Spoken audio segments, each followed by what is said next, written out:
Pertanyaan nomor 4. Buktikan bahwa kapasitansi sebuah kapasitor bola berongga dengan jari-jari R dapat dinyatakan dengan C sama dengan R per K atau C sama dengan 4pi epsilon 0 R dengan epsilon 0 adalah permitivitas vakum dan K adalah 1/4pi epsilon 0.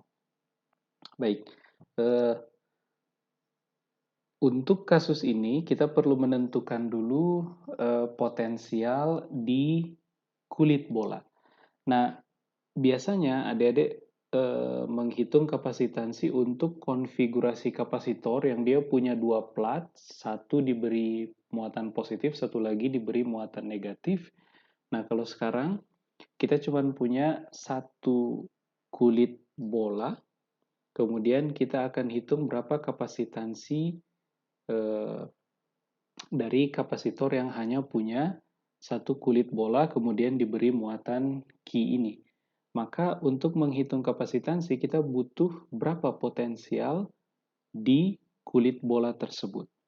Kalau kita ilustrasikan, ini kulit bolanya, ini titik pusat, jari-jarinya adalah R, ini kulit bola, kemudian di dalam sini ini rongga.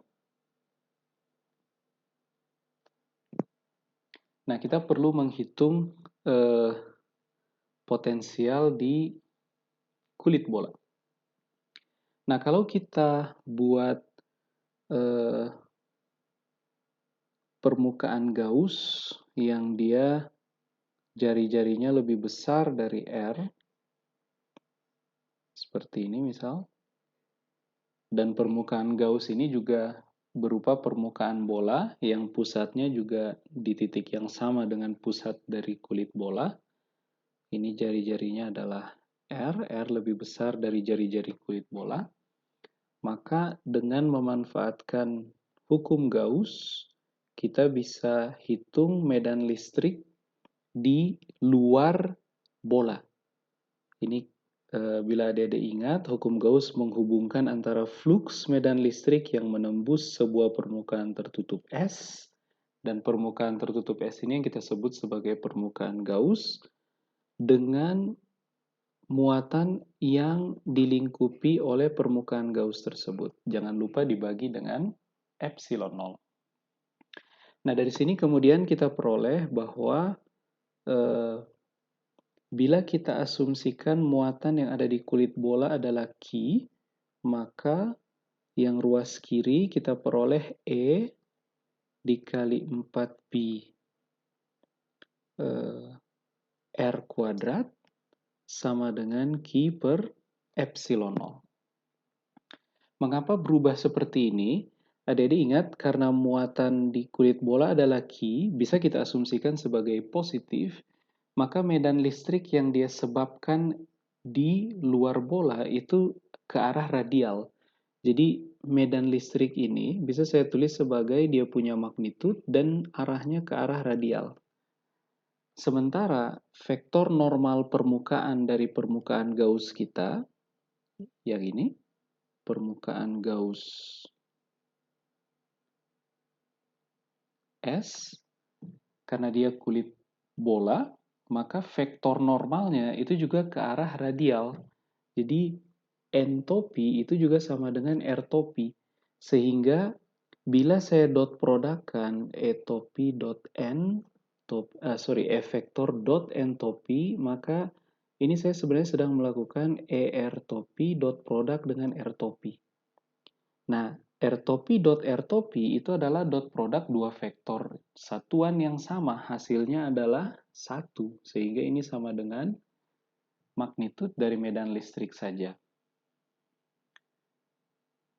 Sehingga kita bisa tuliskan kalau begitu E dot N ini sebagai E saja. Sehingga integral kita, saya bisa tuliskan ulang, yang di ruas kiri itu dia berubah dulu menjadi integral E ds. Nah, tapi permukaan Gauss ini itu adalah kumpulan titik-titik yang bersama-sama berjarak R yang ini, diukur dari pusat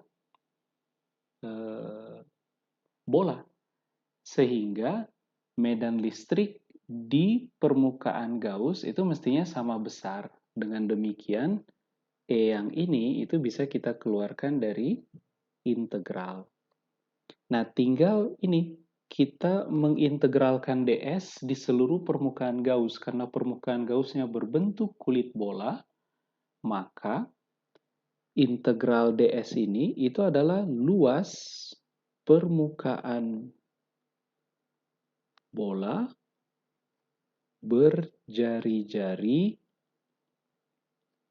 R dengan R lebih dari jari-jari kulit bola. Nah, sehingga kita bisa tuliskan yang ruas kiri menjadi E4πr kuadrat sama dengan Q per epsilon 0, atau kita peroleh medan listrik magnitudnya sama dengan 1/4 pi epsilon 0 Q per R kuadrat. Nah, ini adalah medan listrik di luar kulit bola. Nah, kemudian kita coba hitung berapa potensial listrik di kulit bola. Nah, untuk menghitung potensial listrik di kulit bola, kita gunakan potensial acuan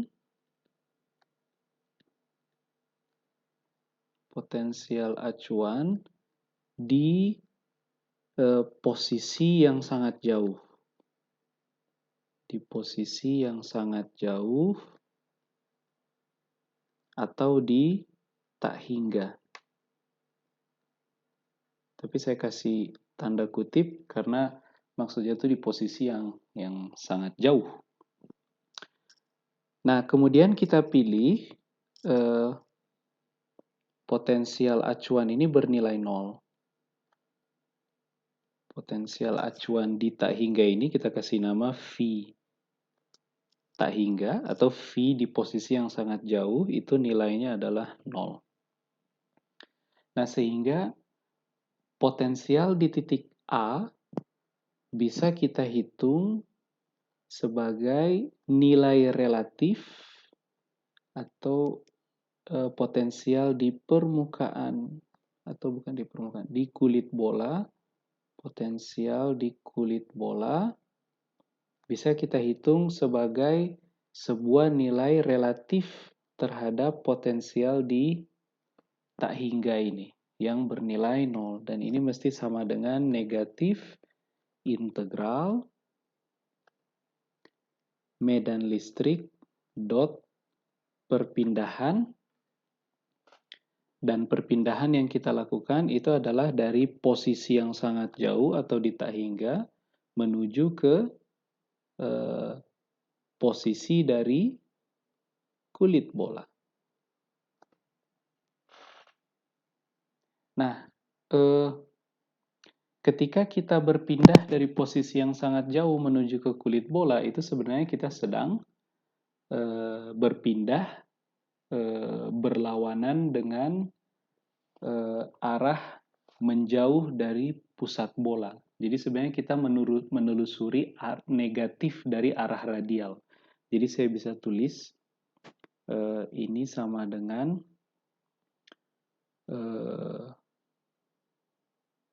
negatif integral dari R yang sangat jauh sampai ke radius kulit bola E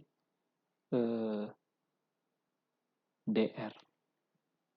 Nah, kemudian kita substitusikan medan listrik di luar kulit bola karena ketika kita berpindah untuk menghitung potensial, medan listrik yang kita amati adalah medan listrik di luar kulit bola, sehingga potensial di kulit bola kurangi potensial di tak hingga itu sama dengan negatif integral R di tak hingga sampai ke jari-jari kulit bola.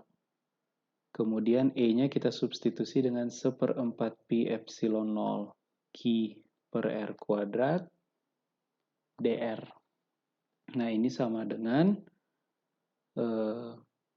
Q per 4 pi epsilon 0, kemudian integral 1 per R kuadrat dr. Jangan lupa ada negatif. 1 per R kuadrat dr. Dan ini sama dengan min Q per 4 pi epsilon 0. Integral dari 1 per R kuadrat dr itu adalah min 1 per R. Kemudian kita masukkan batas-batas dari R di tak hingga jari-jari kulit bola. Nah, maka adik-adik peroleh dengan demikian potensial di kulit bola itu sama dengan potensial di tak hingga, dan kita pilih ini sama dengan 0, ditambah Q per 4 pi epsilon 0 dalam kurung 1 per jari-jari bola kurangi 1 per R di tak hingga. Nah, R di tak hingga ini adalah bilangan yang sangat besar, sehingga suku yang ini nilainya akan menuju 0. Sementara nilai yang ini kita pilih sebagai acuan yang bernilai 0. Dengan demikian kita peroleh kalau begitu potensial di kulit bola sama dengan Q per 4 pi epsilon 0 dikali 1 per jari-jari kulit bola. Nah, kemudian kalau adik-adik perhatikan, potensial di dalam rongga di sini, di dalam rongga ini, juga bisa kita hitung. Caranya gimana? Kita perlu dulu medan listrik di dalam rongga.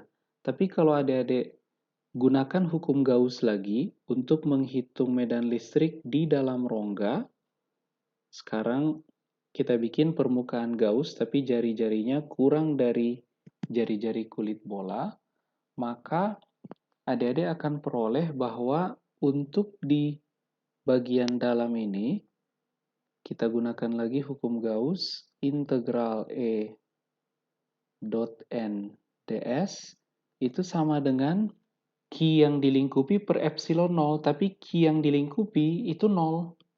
Sehingga medan listrik di dalam kulit bola, di dalam rongga itu 0. Nah, kalau kita coba hitung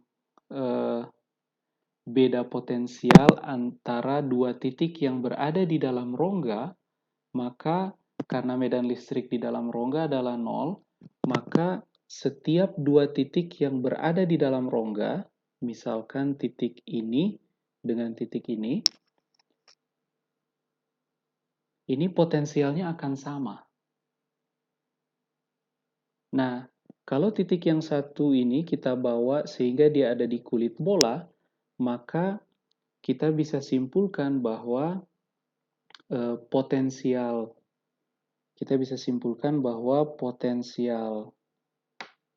di kulit bola sama dengan potensial di dalam rongga.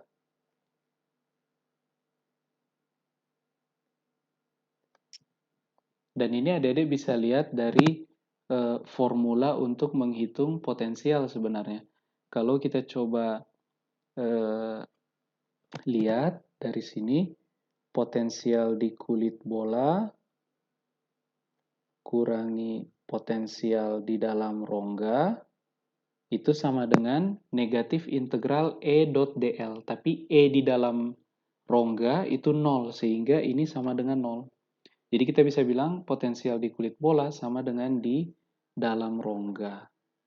Nah, dengan demikian, kalau begitu, saya bisa simpulkan bahwa potensial di kulit bola ini juga sama dengan potensial di dalam rongga.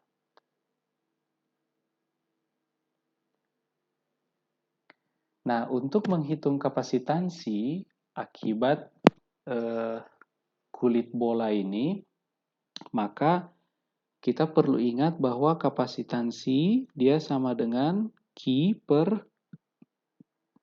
potensial di kulit bola. Nah, maka adik-adik bisa tulis ini sama dengan Q dibagi potensial di kulit bola adalah Q per 4Pi epsilon 0 seper R. Ini sama dengan, kalau adik-adik lihat, yang ini bisa kita coret, kemudian C akan sama dengan 4Pi epsilon 0 R. Nah, ini sesuai yang diminta di soal. Kita tunjukkan bahwa kapasitansi sebuah kapasitor berongga dengan jari-jari R itu bisa kita nyatakan sebagai 4Pi epsilon 0 R. Sesuai yang kita peroleh.